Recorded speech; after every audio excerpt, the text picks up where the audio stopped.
As Ali points out in one of the comments, that deacons aren't required to be unmarried. That's quite true. The concept of married deacons in the Catholic Church has ancient roots, but the restoration of the permanent diaconate as a potentially married ministry is associated with changes implemented after the Second Vatican Council in the 1960s. In the early church, the diaconate was a well-established ministry where married men were often ordained as deacons, and the diaconate was seen as a distinct and permanent office, not merely a stepping stone to the priesthood, which it became. And this practice aligned with the broader tradition of married clergy in the early church, as celibacy wasn't universally required for ordained ministers.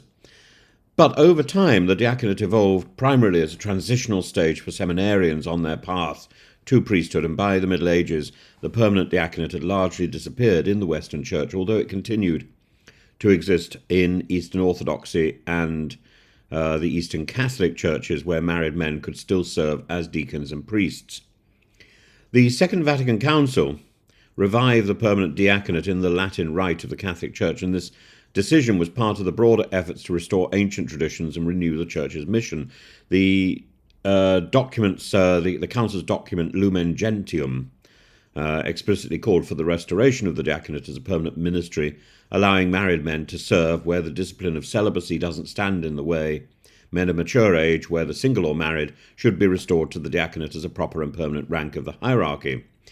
The restoration was implemented in 1967 by Paul VI, though the understanding is the same as the understanding in Orthodoxy, that if somebody is married before being ordained to the diaconate, then they continue. If somebody is not married before, then they continue as celibates. And the Sacrum Diaconatus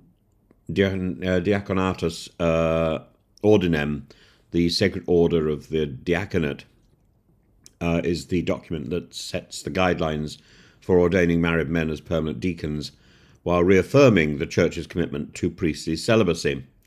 So married men can be ordained as deacons, and but if a deacon's wife were to die after ordination, he cannot remarry without special permission from the Pope. And the permanent diaconate is now distinct from the transitional diaconate for seminarians, and married deacons are not eligible for ordination to the priesthood in the Latin Rite.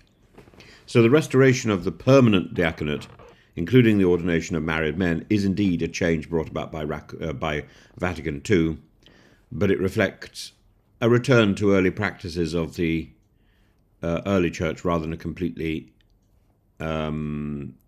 original innovation. It enriches the church by allowing men, both single and married, to serve in the ministry, particularly in preaching, charitable work, and assisting at the altar. So it's quite true, but in principle, or in practice, the majority of deacons are those who are on the way to priesthood and therefore are celibate. And it's a passing phase.